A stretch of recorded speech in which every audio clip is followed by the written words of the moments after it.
Master medu vada. ஆசிரியர் கல்கி. அத்தியாயம் 1. அவருடைய உண்மை பெயர் அப்பாசாமி என்பது அநேகம் பேருக்கு தெரியாது. டிராமா நோட்டீஸ்களிலெல்லாம் மாஸ்டர் மெதுவடை தோன்றுகிறார், உலகமெங்கும் புகழ்பெற்ற தென்னிந்திய ஹாஸ்ய நடிகர் ஜீரணமணி என்று தான் வெளியிட்டு வந்தார்கள். இப்போது ஷூட் செய்யப்பட்டு வந்த தமிழ் டாக்கியின் பூர்வாங்க விளம்பரங்களிலும் அதே பெயர்தான் காணப்பட்டது. ஒரு விளம்பரம் மெதுவடை சுடப்படுகிறது என்று மணிப்பிரவாள ஸ்லேடையில் ஆரம்பமாயிற்று. இந்த ஸ்லேடைக்கு வியாகியானம் தேவை என்று தோன்றுகிறது. சாதாரணமாய் இங்கிலீஷில் டாக்கி படம் பிடிப்பதை குறிப்பிடும்போது ஷூட் ஆகிறது, ஷாட் எடுக்கிறார்கள் என்று குறிப்பிடுவது உண்டு. ஷூட் என்பதற்கு சுடு என்று ஒரு அர்த்தம் இருக்கிறதல்லவா? அந்த துப்பாக்கி சுடுகையை வடை சுடுவதற்கு உபயோகப்படுத்தி மேற்படி ஸ்லேடையை போட்டவர் அந்த டாக்கி கம்பெனியார். மாதம் 37.5 ரூபாய் சம்பளத்தில் அமர்த்தியிருந்த கலியுக காளமேக கவி சக்கரவர்த்தி பழனி பிரசாதராவ். அந்த பழைய காளமேகன் திரேதாயுகத்தை சேர்ந்தவன் என்பது அவர் எண்ணம். மாஸ்டர் மெதுவடை நெடுங்காலமாக தென்னிந்திய நாடக மேடைகளில் தமது விகட சக்கராதிபத்தியத்தை நிலைநிறுத்தி வந்தவர். பச்சை சிருங்கார பேச்சினால்தான் அவர் அவ்வளவு பிரசித்தி அடைந்தது. மேடையில் வந்து நிற்பார், 2 தடவை கண்ணை சிமிட்டுவார், சபையில் கிளுகிளுவென்று சிரிப்பு அலை பரவும். மாடி மேல் மாடி என்பார். பின்னால் வரப்போவதை அறிந்து சபையோர் கலீர் என்று சிரிக்க தொடங்குவார்கள். அதன் மேலே ஒரு லேடி என்பார். பிறகு சபையோரின் குதூகலத்தை யாரால் கட்டிப்பிடிக்க முடியும்? அவளும் நானும் ஜோடி என்றாரோ இல்லையோ, கொட்டகை சொந்தக்காரன் வயிற்றில் நெருப்பு தான். கொட்டகை இடிந்து விடும்படியான சிரிப்பும் ஆரவாரமும் ஏற்படும். அவருடைய ஹாஸ்யத்தில் நான் ஒரு கோடி தான் காண்பித்திருக்கிறேன். இன்னும் வாடி மோடி கூடி என்று மேலே மேலே போய்கொண்டிருப்பார். அவருடன் தொடர்ந்து போவது என்னால் முடியாத காரியம். ஆகையால் அவருக்கு மெதுவடை என்ற பெயர் வந்த காரணத்தை பற்றி மட்டும் சொல்லிவிடுகிறேன். ஒரு தடவை அவர் நாடக மேடையில் முழுசாக 28 மெதுவடைகளை வாயசைக்காமல் விழுங்கினாராம். அப்புறம் 6 மாத காலம் அவர் ஒவ்வொரு நாடகத்திலும் 27 வடைகள் தின்ன வேண்டியிருந்ததாம். அந்த காட்சியை நடத்தி காட்டினாலொழிய ஜனங்கள் கலவரம் செய்யவும் டிக்கெட் பணத்தை வாபஸ் கேட்கவும் ஆரம்பித்து விட்டார்களாம். இதிலிருந்து அவருக்கு மாஸ்டர் மெதுவடை என்ற பெயர் ஏற்பட்டு நிலைத்து விட்டது. இப்பேற்பட்ட ஹாஸ்ய நடிக சக்கரவர்த்தி, இந்தியாவின் சார்லி சாப்ளின், தமிழ்நாட்டு ஹாரல் லாய்ட், தமிழ் டாக்கி முதலாளிகளின் வலையில் விழாமல் வெகு காலம் தப்ப முடியுமா? ஒரு நாள் தலை குப்புற விழுந்தார். விழுந்ததோடில்லாமல் கழுத்தையும் முறித்து கொள்ளும்படியான நிலைமை ஏற்பட்டது. அத்தியாயம் 2. சென்னை பட்டணத்தில் உள்ள ஜாலிவுட் ஸ்டுடியோவை பற்றி தெரியாதவர்கள் டாக்கி உலகத்தில் யாரும் இருக்க முடியாது. அந்த ஜாலிவுட் ஸ்டுடியோவில் பிடிக்கும் படங்களுக்கு ஹாலிவுட் டிம்பன் என்பவர் பிரபல டைரக்டராக இருந்தார். ஹாலிவுட்டை பற்றியும் அங்குள்ள நடிகர்கள் டைரக்டர்கள் பற்றியும் மிஸ்டர் டிம்பன் அநேக அபூர்வமான விவரங்களை சொல்வார். இந்த விவரங்கள் எல்லாம் மேற்படி நடிகர்களுக்கும் டைரக்டர்களுக்குமே தெரியாதனவென்றால் அவை எவ்வளவு அபூர்வமாயிருக்க வேண்டும் என்று நான் சொல்ல வேண்டியதில்லை. மிஸ்டர் டிம்பனுக்கு தமிழ் டாக்கி உலகத்தில் ரொம்பவும் பிரசித்தி ஏற்பட்டிருந்தது. அவருக்கு தமிழ் தெரியாது, சங்கீதம் தெரியாது, கண் பார்வை கொஞ்சம் கம்மி, காது சிறிது மந்தம்.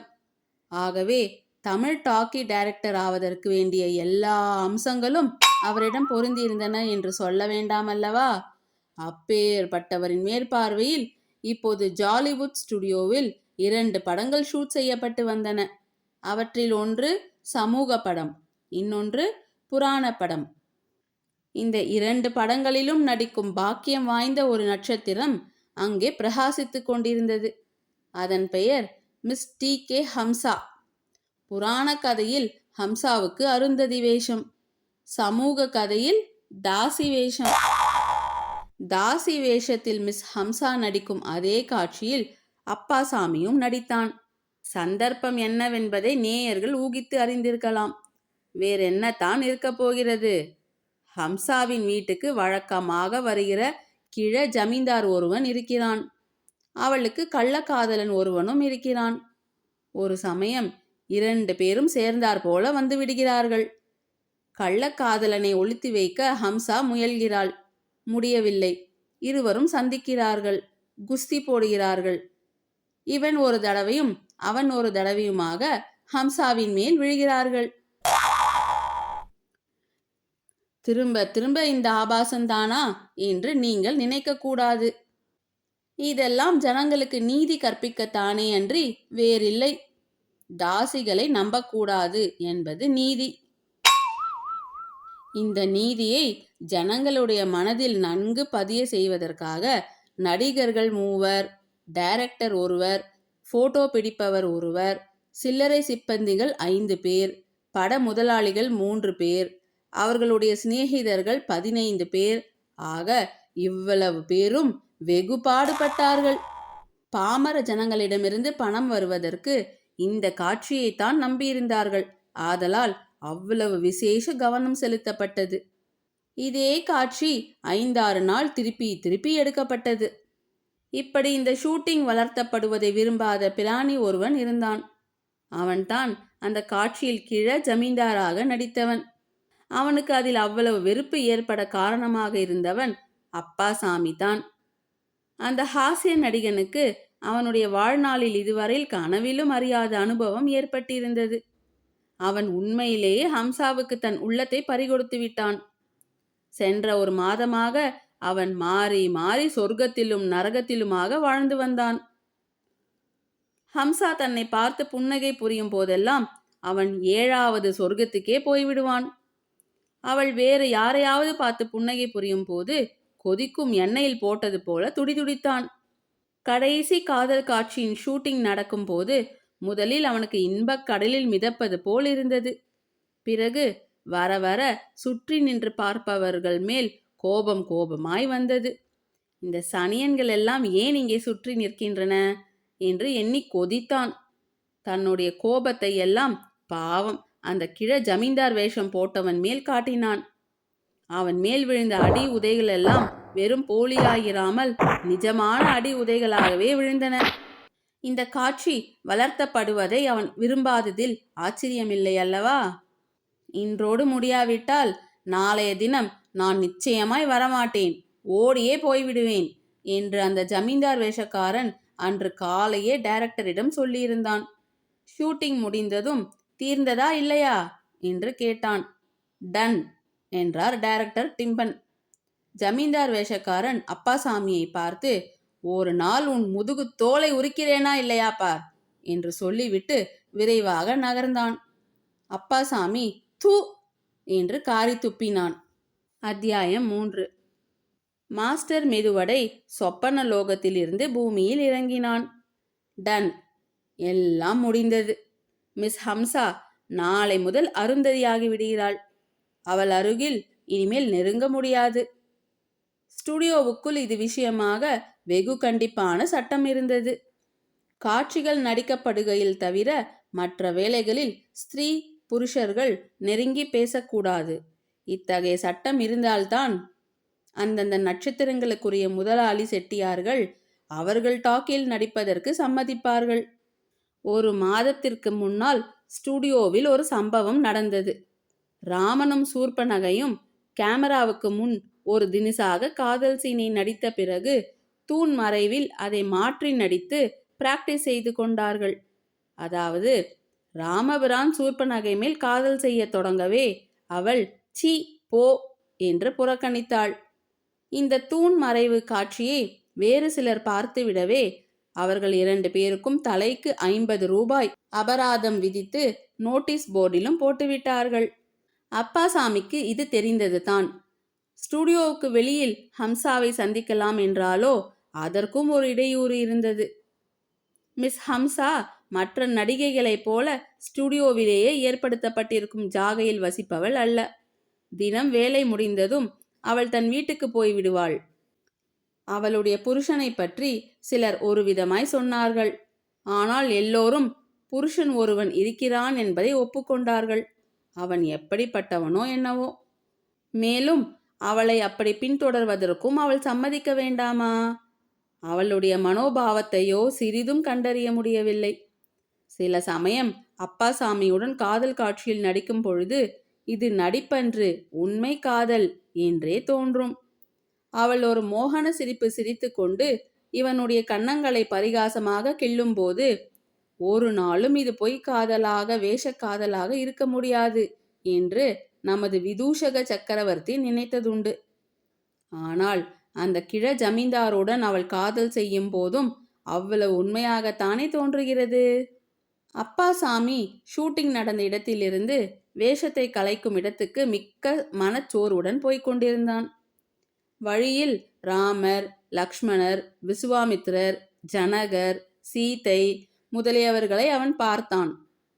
ராமர் சிகரெட் புகை விட்டு கொண்டிருந்தார். சீதை பீங்கான் கிண்ணத்தில் டீ குடித்து கொண்டிருந்தாள். லக்ஷ்மணன் ஒரு பெரிய கொட்டாவி விட்டு தன்னை மீறி வந்த தூக்கத்தை போக்கிக் கொள்வதற்காக ஒரு சிமிட்டா பொடி உறிஞ்சினான். விஸ்வாமித்திரர் காதிலே பூநூலை மாட்டிக்கொண்டு அவசரமாய் எங்கேயோ போனார். இதையெல்லாம் பார்த்த அப்பாசாமிக்கு இந்த வேஷமெல்லாம் எப்படி பொய்யோ அதுபோல உலக வாழ்க்கையே பொய் என்ற எண்ணம் உதித்தது. இந்த உயிர் வாழ்விலே தான் என்ன ரசம் இருக்கிறது? எதற்காக இந்த ஜீவனை வைத்துக்கொண்டு வாழ வேண்டும்? அத்தியாயம் 4. சாயங்காலம் 6:30 மணிக்கு ஜார்ஜ் டவுன் துங்கப்ப நாயக்கன் வீதியில் அப்பாசாமி போய்கொண்டிருந்தான். அவன் கையில் ஒரு துணியிலே சுற்ற பெற்ற ஒரு சிறு மூட்டை இருந்தது. அதற்குள் ஒரு டார்ச் லைட்டும் சுமார் 10 அடி நீளம் மணி கயிறும் இருந்தது என்பதை உங்களுக்கு நான் சொல்லத்தான் வேண்டியிருக்கிறது. மேலே கதையில் சுவாரஸ்யம் உண்டு பண்ணும் பொருட்டு மேற்படி துங்கப்ப நாயக்கன் வீதியிலிருந்து கேவல்தாஸ் சந்து பிரியும் இடத்தில் ஐரிஸ் மாளிகை என்று ஒரு பிரம்மாண்டமான கட்டிடம் கட்ட பெற்று வந்தது. 2 மச்சு ஏற்கனவே கட்டியாகிவிட்டது. இன்னும் 4-5 மச்சுகளாவது கட்டுவார்கள் என்று அங்கே வானுர ஓங்கி நின்ற விட்டங்கள் சாரங்களிலிருந்து தெரிய வந்தது. இந்த கட்டிடத்திற்குள் அப்புறம் இப்புறம் தன்னை ஒருவரும் கவனிக்கவில்லையா என்று பார்த்து கொண்டு அப்பாசாமி சரேல் என்று நுழைந்தான். சில அடி தூரம் சென்றதும் நல்ல இருள் சூழ்ந்திருந்தது. காலால் தடவி தடவி நடந்து 4-5 வாசற்படியை தாண்டி வெகு தூரம் உள்ளே சென்ற பிறகு மூட்டையை அவிழ்த்து உள்ளே இருந்த டார்ச் லைட்டை எடுத்து பொத்தானை அமுக்கினான். வெளிச்சம் எதிரே பளிச்சென்று அடித்தது. அந்த வெளிச்சத்தில் அவன் என்ன பார்த்தான் என்று நினைக்கிறீர்கள்? பயங்கரம், பயங்கரம்! கயிற்றிலே தொங்கிக் கொண்டிருந்த ஒரு மனித தேகம் தெரிந்தது. எந்த கணத்தில் வெளிச்சம் அந்த தேகத்தின் மேல் பட்டதோ அதே கணத்தில் அதன் தொண்டையிலிருந்து ஒரு உருமல் சத்தம் வந்தது. இத்தகைய நிலைமையில் நீங்களும் நானுமாயிருந்தால் விழுந்தடித்து ஓடி இருட்டில் எங்கேயாவது முட்டிக்கொண்டு திண்டாடுவோம்.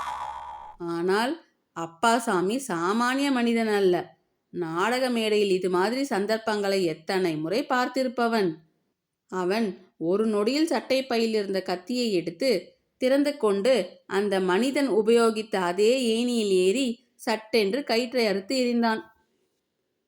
கீழே விழுந்த தேகம் சிறிது நேரம் பேச்சு மூச்சு இல்லாமல் கிடந்தது. டார்ச் லைட்டை முகத்துக்கு நேரே பிடித்து பதைப்புடன் பார்த்து கொண்டிருந்தான் நமது ஹாஸ்ய நடிகன். மெதுவாக மூச்சு வர தொடங்கியது. பிதுங்கிய விழிகள் உள் அமுங்கின. இன்னும் சில நிமிஷத்துக்கெல்லாம் அந்த தேகம் எழுந்து உட்கார்ந்து கம்மிய குரலுடன் மேட்ச் பெட்டி இருக்கிறதா என்று கேட்டது. மேட்ச் பெட்டி எதற்கு? டார்ச் லைட் இருக்கிறதே. டார்ச் லைட்டு என்ன பிரயோஜனம் பீடி பத்த வைப்பதற்கு? அப்பாசாமிக்கு வெகு கோபம் வந்தது.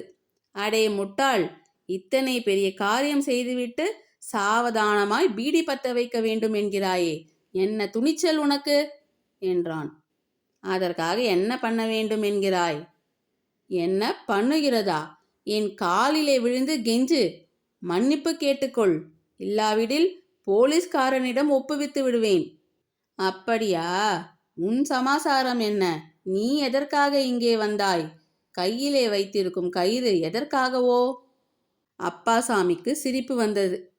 அதை அடக்கிக் கொண்டு, இதோ பார், நாம் இருவரும் ஒரே இடத்திற்கு ஒரே காரியத்திற்காக வந்தது நல்லதுதான்.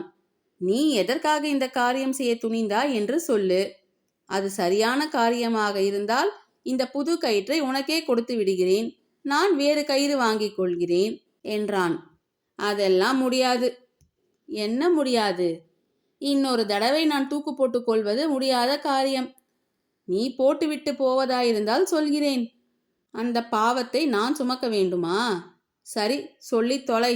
அத்தியாயம் 5. கயிற்றில் தொங்கிய மனிதன் சொல்லுகிறான்.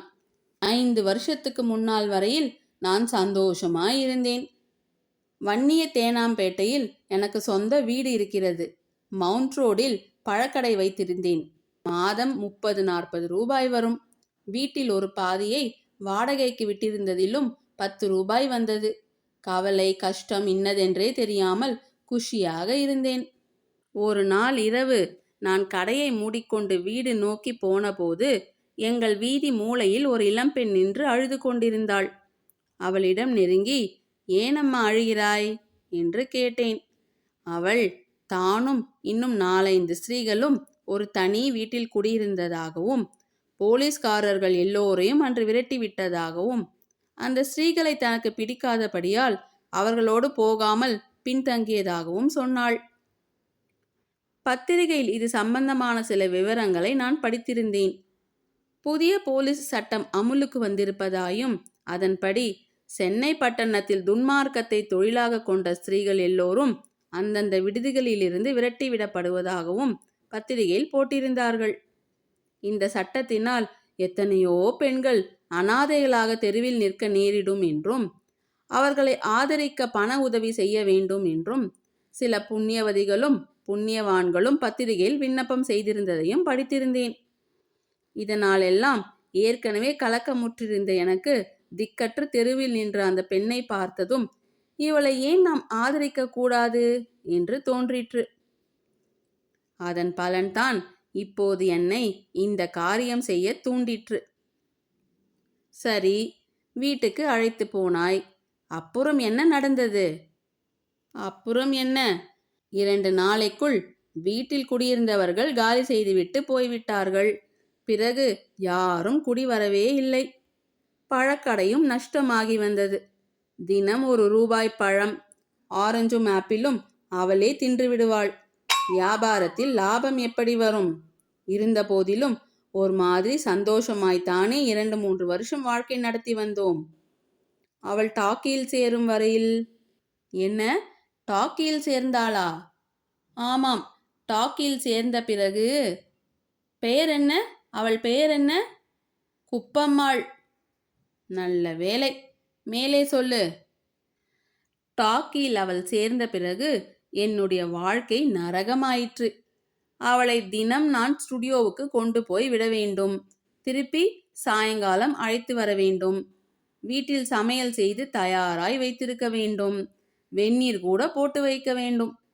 இதெல்லாமாவது போகட்டும். டாக்கி நடிப்புக்கு வீட்டில் ஒத்திகை பார்க்க தொடங்கி விடுவாள்.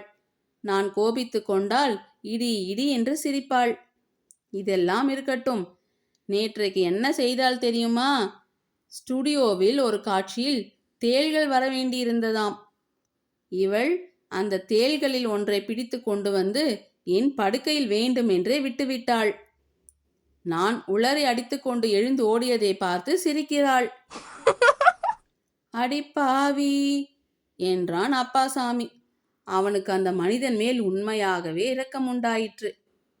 நீ உயிரை விட துணிந்ததில் ஆச்சரியமில்லை.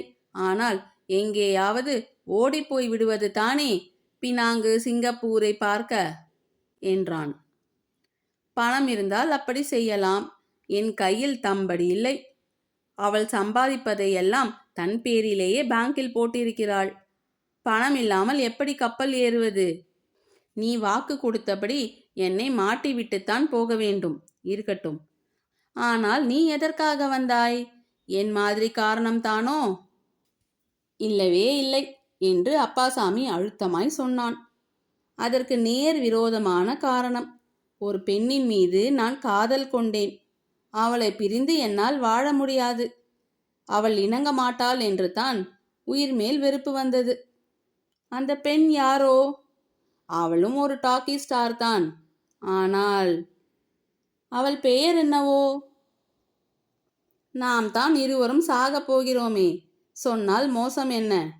அவள் பெயர் மிஸ் ஹம்சா. உட்கார்ந்திருந்த மனிதன் எழுந்து ஒரு குதி குதித்தான். பேஷ்! பழம் நழுவி பாலில் விழுந்தது. அவள்தான் நம்ப பேர் வழி என்றான். என்ன உளறுகிறாய்? உளறல் இல்லை, அவளே அவள்தான். வேறு பெயர் அல்லவா சொன்னாய்? ஆமாம், குப்பம்மாள் என்று சொன்னேன். அந்த பெயர் டாக்கிக்கு சுகப்படாது என்று மிஸ் ஹம்சா என்று வைத்து கொண்டாள். என்ன என்று சத்தம் போட்டுக்கொண்டு அப்பாசாமி எழுந்திருந்தான். டார்ச் லைட்டையும் கயிற்றையும் கெட்டியாக பிடித்து கொண்டான். மற்றவன், ஆமாம், ரொம்ப நல்லதாய் போயிற்று. அவளுடன் வாழ முடியாமல் நான் தூக்கு போட்டுக்கொள்ள வந்தேன். அவள் கிட்டவில்லையே என்று நீ சாக நினைத்தாய். 2 பேரும் சாக வேண்டாம். எனக்கு 1000 ரூபாய் கொடுத்துவிடு. நாளையே நான் கப்பல் ஏறி கண்காணாத சீமைக்கு போய்விடுகிறேன். எவ்வளவு? 1000 ரூபாயா? ஆமாம், 1000 ரூபாய்தான். பிரமாதமில்லை. இருக்கட்டும். உன் பெயர் என்ன? ஒருவேளை மிஸ்டர் மெதுவடை என்பது நீதானோ? ஆமாம், நான் தான். உனக்கு எப்படி தெரிந்தது? அடாடா, நான் என்னத்தை சொல்ல? உன் பேரில் அவளுக்கு இருக்கும் அபிமானத்துக்கு அளவில்லை. இதோ பார், கன்னத்தை காட்டி. கிள்ளு காயம் தெரிகிறதா? நேற்று அவள் கிள்ளியது தான். நான் அழுதேன். அப்போது அவள், சி, இந்த ஒரு கிள்ளுக்கு அழுகிறாயே? மெதுவடையை மொத்தம் 27 தடவை கிள்ளியிருக்கிறேன். இன்னும் அவருக்கு அழுக்கவில்லை. உனக்கு பதில் அவர் இந்த வீட்டில் இருந்தால் எவ்வளவு சௌகரியமாயிருக்கும் என்று சொல்லி சொல்லி மாய்ந்து போனாள். ஐயையோ, அட பாவி, துரோகி, எங்கே ஓடுகிறாய்? ஐயோ, கயிற்றை கூட கொடுக்காமல் போகிறாயே. என் கயிற்றை மறுத்துவிட்டாயே. என்ன செய்வேன்? ஏ மெதுவடை, நில்லு நில்லு! இதற்குள் ஒரே ஓட்டமாய் ஓடி வெளி வாசற்படி வரையில் சென்று விட்ட மாஸ்டர் மெதுவடை அங்கே நின்று திரும்பி பார்த்து, அதெல்லாம் பலிக்காது அப்பனே. நேரே வீட்டுக்கு போய் சேர். இதோ போலீஸ் ஸ்டேஷனில் உன்னை பற்றி எழுதி வைக்கப் போகிறேன். நீ பாட்டுக்கு செத்து போய்விட்டால் அப்புறம் என் கதி என்ன ஆவது? மெதுவாக அவளை என் கழுத்தில் கட்டிவிடலாம் என்று பார்க்கிறாயோ என்று சொல்லிவிட்டு 2 தாவலில் வீதியை அடைந்து ஓடினான். கதை முடிந்தது. இந்த கதையை படம் எடுத்து விடலாம் என்று நினைக்கும் டாக்கி முதலாளிகளுக்கு மட்டும் ஒரு வார்த்தை சொல்லி முடிக்கிறேன். என்னுடைய அனுமதி இல்லாமல் இதை படம் பிடிப்பவர்கள் கட்டாயம் கஷ்டத்துக்குள்ளாவார்கள். அவர்களில் யாராவது மிஸ்டர் மெதுவடை என்ற சமூக படம் பிடிக்க தொடங்குவார்களானால் அவர்கள் அதை முடிப்பதற்குள் மிஸ்டர் ஆமைவடை என்ற படம் வெளிவந்து விடுவது நிச்சயம். கதை முற்றும். இந்த கதை உங்களுக்கு பிடித்திருந்தால் தமிழ் கதைகள் அம்மு யூடியூப் சேனலுக்கு லைக், ஷேர், சப்ஸ்கிரைப் செய்து உங்கள் கமெண்ட்டுகளை பதிவிடுங்கள். நன்றி.